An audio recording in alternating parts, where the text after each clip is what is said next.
రాష్ట్రంలో పుర పోలింగ్ కొనసాగుతోంది. 7 నగరపాలక సంస్థల్లోని 412 డివిజన్లు, 116 పురపాలక సంఘాల్లోని 2569 వార్డుల్లో ఎన్నికలు నిర్వహించేందుకు రాష్ట్ర ఎన్నికల సంఘం ఏర్పాట్లు చేసింది. సాయంత్రం 5 గంటల వరకు పోలింగ్ జరగనుంది. రీపోలింగ్ అవసరమైతే 12ను నిర్వహిస్తారు. అన్ని పోలింగ్ కేంద్రాల లోపల, బయట వెబ్కాస్టింగ్ ఏర్పాటు చేసేందుకు ఎన్నికల సంఘం వెల్లడించింది. అయితే పోలింగ్ జరిగే ప్రాంతాల్లో బిఎన్ఎస్ఎస్ 163 సెక్షన్ అమలులో ఉంటుందని పేర్కొంది. ఓట్ల లెక్కింపు 13న జరగనుంది. 13న కార్పొరేషన్ల మేయర్లు, ఉప మేయర్లు, మున్సిపాలిటీల వైస్ చైర్పర్సన్లు, వైస్ చైర్పర్సన్ల పదవులకు పరోక్ష ఎన్నికలు జరగనున్నాయి.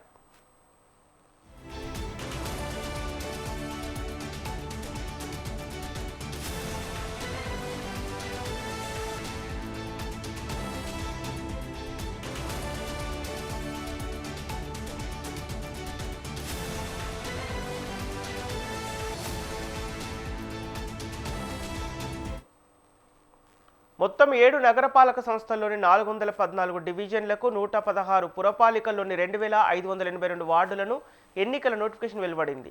ఇందులో 2 డివిజన్లు, 12 వార్డులు ఏకగ్రీవమయ్యాయి. మక్తల్లోని మరో వార్డు బీజేపీ అభ్యర్థి మృతి వల్ల అక్కడ ఎన్నిక వాయిదా పడింది. మిగిలిన 412 డివిజన్లు, 2569 వార్డులకు ఎన్నికలు జరగనున్నాయి. మొత్తం 12,944 మంది బరిలో ఉన్నారు. 16,382 బ్యాలెట్ బాక్సులను ఉపయోగించనున్నారు. 1379 మంది రిటర్నింగ్ అధికారులు, 41,773 మంది సిబ్బంది విధుల్లో పాల్గొననున్నారు.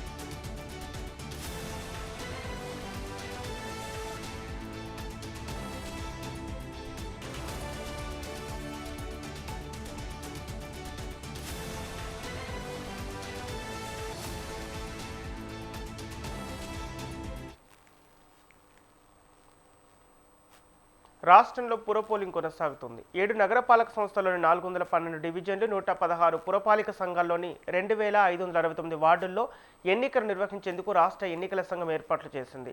సాయంత్రం 5 గంటల వరకు పోలింగ్ జరగనుంది. రీపోలింగ్ అవసరమైతే 12ను నిర్వహిస్తారు.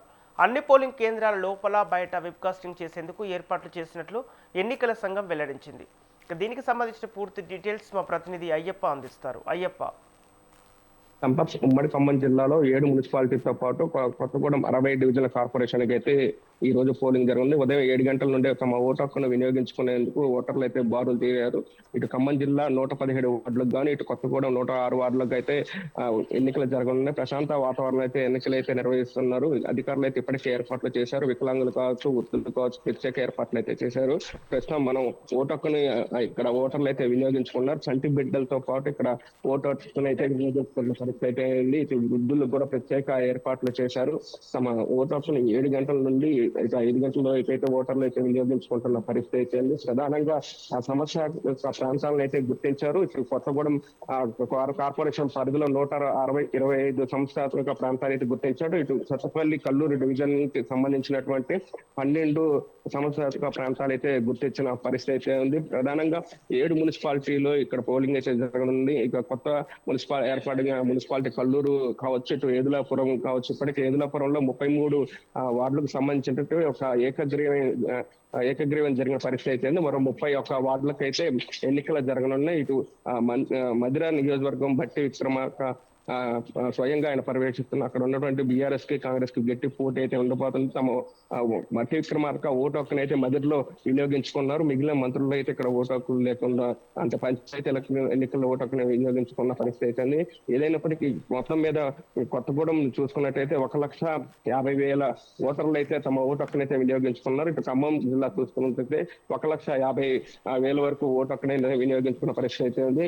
సాయంత్రం 5 గంటల వరకు అయితే ఆ పోలింగ్ జరగనున్న పరిస్థితి ఉంది. ఇక్కడ ఎటువంటి అవాంఛనీయ సంఘటనలు జరగకుండా ఏర్పాట్లు అయితే పూర్తి చేశారు అధికారులు. ప్రధానంగా వృద్ధులు కావచ్చు, వికలాంగులకి అయితే ఏర్పాట్లు అయితే పూర్తి చేశారు.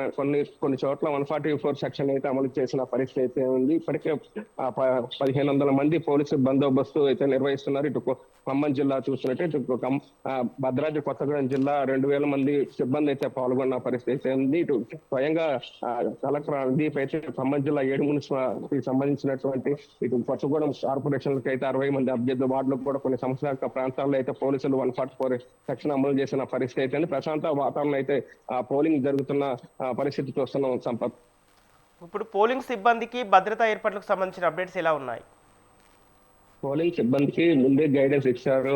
ఇటు జిల్లా కలెక్టర్లు అక్కడ ఉన్నటువంటి పరిస్థితులను కూడా వాళ్ళకి చెబుతున్న పరిస్థితులు. ప్రధానంగా ఆ ప్రాంతంలో ఏదైతే సమస్యాత్మక ప్రాంతాలు ఉన్నాయో అక్కడ భారీగా పోలీస్ బందోబస్తు అయితే ఏర్పాటు చేసిన పరిస్థితి ఉంది. ఎటువంటి అవాంఛనీయ సంఘటనలు జరగకుండా కూడా ముందుగా గైడెన్స్ ఇచ్చిన పరిస్థితి ఉంది. ఇక్కడ ఉన్నటువంటి స్థానిక ఎస్పీలు అయితే స్వయంగా పర్యవేక్షిస్తున్నారు. అయితే కాంగ్రెస్ ప్రభుత్వం ఏర్పడిన తర్వాత తెలంగాణ ఖమ్మం జిల్లాలో ఈ రోజు మున్సిపాలిటీ ఎన్నికలు జరుగుతున్న పరిస్థితి అయితే ఉంది. ఏదులాపురం కొత్త మున్సిపాలిటీ కావచ్చు, కల్లూరు పరిధిలో ఉన్నటువంటి 6 సంవత్సరాల ప్రాంతాలు అయితే గుర్తించారు. ఇటు కొత్తగూడెం డివిజన్ పరిధిలో 125 సంవత్సరాల ప్రాంతాలు అయితే గుర్తించిన పరిస్థితి అయింది. మొత్తం 540 మంది అభ్యర్థులు అయితే కొత్తగూడెం బరిలో ఉన్నారు. ఇటు ఖమ్మం చూసినట్టయితే 415 మంది అభ్యర్థులు అయితే బరిలో ఉన్న పరిస్థితి ఉంది సంపత్. ఓకే, ఇప్పుడు అయ్యప్ప ఇప్పుడు అంటే ఖమ్మంలో ఎంతమంది బరిలో నిలిచారు? మొత్తం కొత్తగూడెం చూసినట్టయితే 400 మంది అభ్యర్థులు అయితే బరిలో ఉంచారు. ఇటు ఖమ్మం సంబంధించినట్టు 415 అయితే మంది అభ్యర్థులు అయితే బరిలో ఉంచారు. మరోవైపు ఇక్కడ ఇండిపెండెంట్ బెడద కూడా ఉన్న పరిస్థితి అయితే ఉంది. ప్రధాన పోటీ అయితే బీఆర్ఎస్ కి కాంగ్రెస్ కి మధ్య అయితే పోటీ కొనసాగుతుంది. సైలెంట్ ఓటింగ్ పడే అవకాశం అయితే ఇక్కడ ఉన్నటువంటి స్థానికంగా అనాలిసిస్ చెబుతున్నారు. ఏదైనప్పటికీ సాయంత్రం 5 గంటల వరకు అయితే పూర్తి అప్డేట్ అయితే మనకి రానుంది. అంటే ఇరు పార్టీల మధ్య ఇప్పటికే ఓటర్లను ప్రభావితం చేసే విధంగా వాళ్ళు 2000 నుండి 8000 వరకు వాళ్ళు తాయిలాలు ఇస్తూ, మరోవైపు చీరలు పంపిణీ చేస్తూ, వివిధ వస్తువులు పంపిణీ చేస్తూ ఓటర్లను అయితే ఆకర్షించారు. ఈ నేపథ్యంలోనే ఇటు ఇండిపెండెంట్ కావచ్చు, ఇటు బీజేపీ అభ్యర్థులు కావచ్చు, జనసేన పార్టీ బీఆర్ఎస్ సంబంధించిన అభ్యర్థులు అయితే కొత్తగూడెంలో 415 వరకు అభ్యర్థులు అయితే బరిలో ఉన్నారు. ఇటు ఖమ్మం చూసుకున్నట్టయితే 550 మంది కూడా అభ్యర్థులు బరిలో ఉన్న పరిస్థితి అయితే ఉంది సంపత్. ఓకే అయ్యప్ప, ఇప్పుడు ప్రస్తుతం అంటే ఎన్నికల బరిలో ఎవరెవరు ఏ పార్టీతో పొత్తులు పెట్టుకున్నారు, అక్కడ సంబంధించిన అప్డేట్స్ ఏంటి? ఖమ్మంలో ఏ విధంగా ఉంది? బీఆర్ఎస్ సంబంధించి చూస్తున్నట్టయితే సిపిఐతో పొత్తులు పెట్టుకున్నారు. ఇటు కాంగ్రెస్ ప్రభుత్వం అయితే కొన్ని చోట్ల అయితే పొత్తు లేకుండా పోయిందని చెప్పాలి. సిపిఎం తోటి ఇటు కొత్తగూడెం 40-60 డివిజన్లకు సంబంధించినటువంటి కాంగ్రెస్ సిపిఎం అయితే పొత్తు అయితే ఉన్న పరిస్థితి అయితే వాళ్ళు బరిలో ఉన్నారు. వాళ్ళిద్దరైతే పోటాపోటీగా ప్రచారం నిర్వహిస్తున్న పరిస్థితి ఉంది. ఈ నేపథ్యంలో మనం చూసుకోవచ్చు, ఇటు కాంగ్రెస్ ప్రభుత్వం కొన్ని చోట్ల అయితే ఒంటరిగా అయితే పోటీ చేస్తుంది. మరి కొన్ని చోట్ల అయితే సిపిఎం తో అయితే బరిలో ఉంది. ప్రధానంగా సత్తుపల్లి, కల్లూరు చూసుకున్నట్లయితే ఆ బీఆర్ఎస్ పార్టీ సిపిఐ తోటి ఒక సీటు కేటాయించారు. అంటే 23 వార్డులేమో బీఆర్ఎస్ పోటీ చేస్తుంది. ఒక వార్డుకి సంబంధించినటువంటి సిపిఐకి అయితే ఇచ్చారు. ఈ నేపథ్యంలోనే ఇరు పార్టీలు పొత్తు పెట్టుకున్నాయి. మరోవైపు జనసేన అయితే ఒంటరిగా పోటీ చేస్తున్న పరిస్థితి అయితే ఉంది. ఇప్పుడు మనం చూసుకోవచ్చు, ఈ ప్రధాన పోటీ అయితే బీఆర్ఎస్ కి కాంగ్రెస్ కి మధ్య అయితే పోటీ ఉండబోతుంది అని చెప్పచ్చు Sampath. Okay right, thank you Ayyappa.